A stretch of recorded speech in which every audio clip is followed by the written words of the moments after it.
सभी स्टूडेंट्स का एक बार फिर से स्वागत है सक्सेस फर्स्ट यूट्यूब चैनल में। विद्यार्थियों, इस वीडियो से पहले हम पढ़ चुके हैं मौर्य वंश के बारे में, मौर्य प्रशासन के बारे में। इस वीडियो के अंदर विद्यार्थियों हम डिस्कस करेंगे शुंग वंश के बारे में और सातवाहन वंश के बारे में। ये वंशों का क्रम हम आगे जारी रखेंगे। मैं जानता हूँ कि आपके एग्ज़ाम बहुत नज़दीक हैं, इसलिए मैंने ये बहुत बड़ा निर्णय लिया है कि मैं सामाजिक विज्ञान के जो भी जटिल टॉपिक रहते हैं आपके लिए, उसको मैं सॉल्व कराने का आपके लिए प्रयास करूँगा। ये विद्यार्थियों केवल आपके लिए हैं। आप इसको वीडियो को पूरा का पूरा देखा करें, इसको शेयर किया करें, अपने मित्रों तक पहुँचाया करें, ताकि वो भी जब एग्ज़ाम देंगे तो उनको भी बहुत बड़ा फायदा होगा। तो चलिए हम बात करते हैं शुंग वंश की। शुंग वंश से पहले मैंने विद्यार्थियों थोड़ा सा लिखा मौर्य वंश को, क्योंकि मौर्य वंश का संबंध सीधा कहाँ से रहता है? शुंग वंश से रहता है।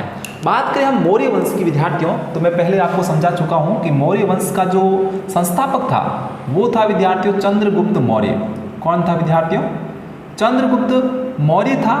और इस मौर्य वंश का जो आखिरी राजा था, आखिरी शासक था, उसका विद्यार्थियों नाम था बृहद्रथ। बृहद्रथ इसका आखिरी राजा था मौर्य वंश का।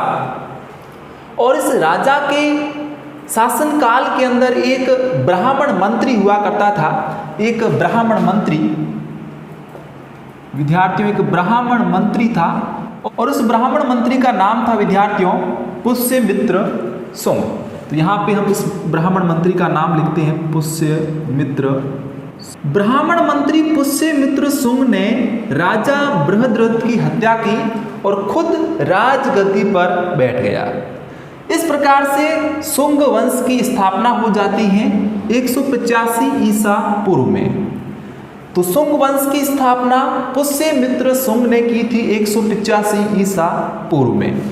और इसके अगर हम कार्यकाल की बात करते हैं, इसके शासनकाल की बात करते हैं, तो इसका शासनकाल रहता है 185 ईसा पूर्व से लेकर 151 ईसा पूर्व तक। इसके शासनकाल के अंदर क्या क्या घटनाएं हुई उसको पढ़िएगा विद्यार्थियों, कि इसके राज्यकाल में, इसके शासनकाल में 2 बार विद्यार्थियों अश्वमेध यज्ञ हुए। कितनी बार? 2 बार, जो कि अपने आप में एक बहुत बड़ी बात है।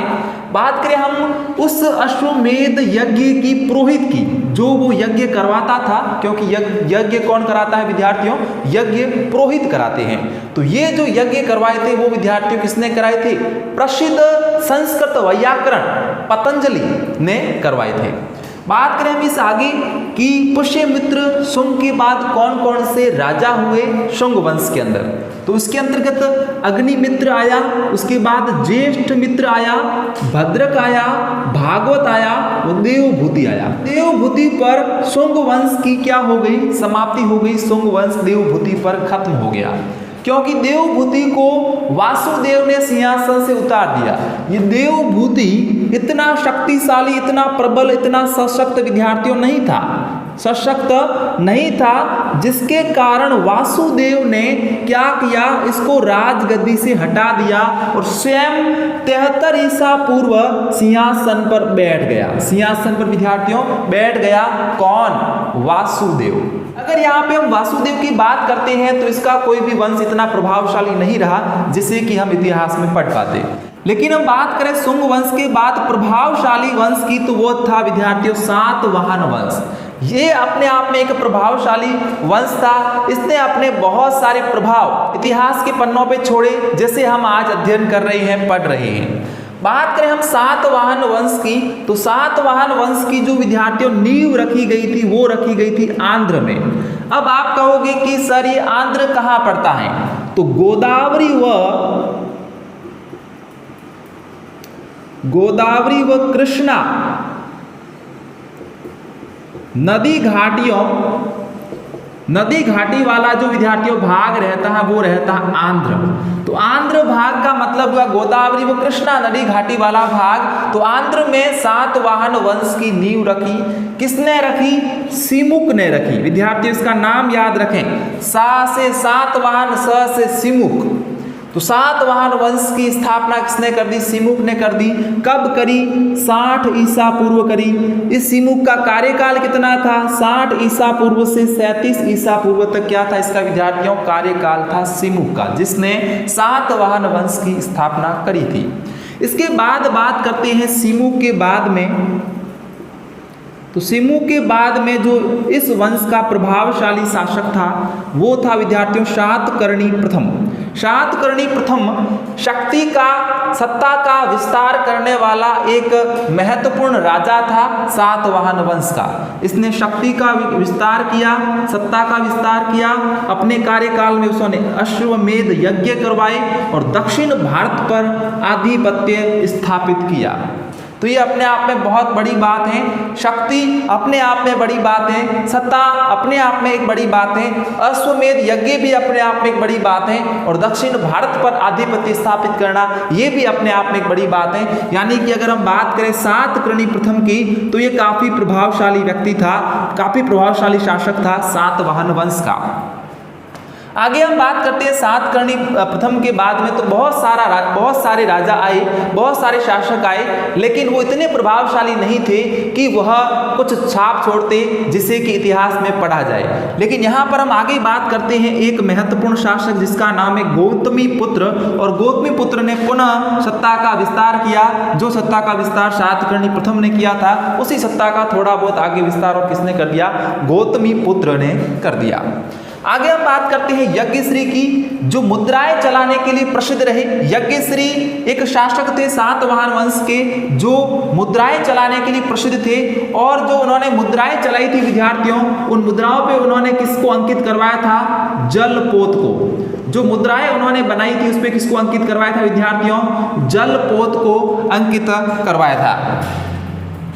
अगर हम बात करें सातवाहन वंश की तो इस वंश के शासक जो थे विद्यार्थियों वो हिंदू धर्म के अनुयायी थे, यानी कि हिंदू धर्म को मानने वाले जो लोग थे वो थे सातवाहन वंश के लोग। यानी कि सातवाहन वंश जो था इनके राजा, इनके लोग हिंदू धर्म को मानते थे। इस वंश के शासक हिंदू धर्म के अनुयायी थे। अगर हम बात करें इस वंश के शासनकाल के अंदर तो इस वंश के शासनकाल के अंदर सर्वाधिक विस्तार किसका हुआ? वाणिज्य का, व्यापार का, कृषि का, उद्योग का, मुद्राओं का।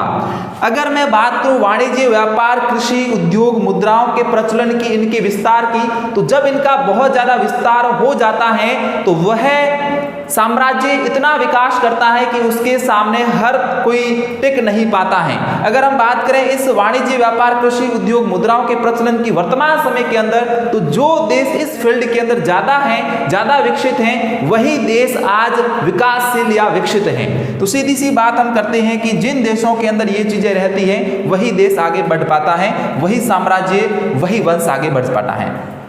इसके बाद हम बात करते हैं पश्चिमी दक्कन की।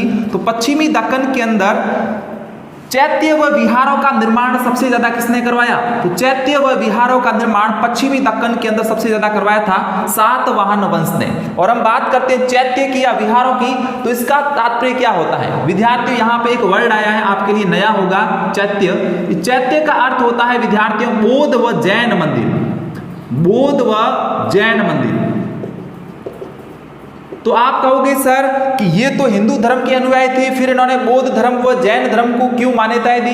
तो इनके अंदर एक अपनी एक धारणाएं थी। ये लोग क्या करते थे? बौद्ध धर्म और जैन धर्म को भी एक सम्मान देते थे, लेकिन जो अनुयायी थे वो विद्यार्थियों किसके थे? हिंदू धर्म के थे, इसलिए उन्होंने बौद्ध व जैन मंदिर बनवा दिए।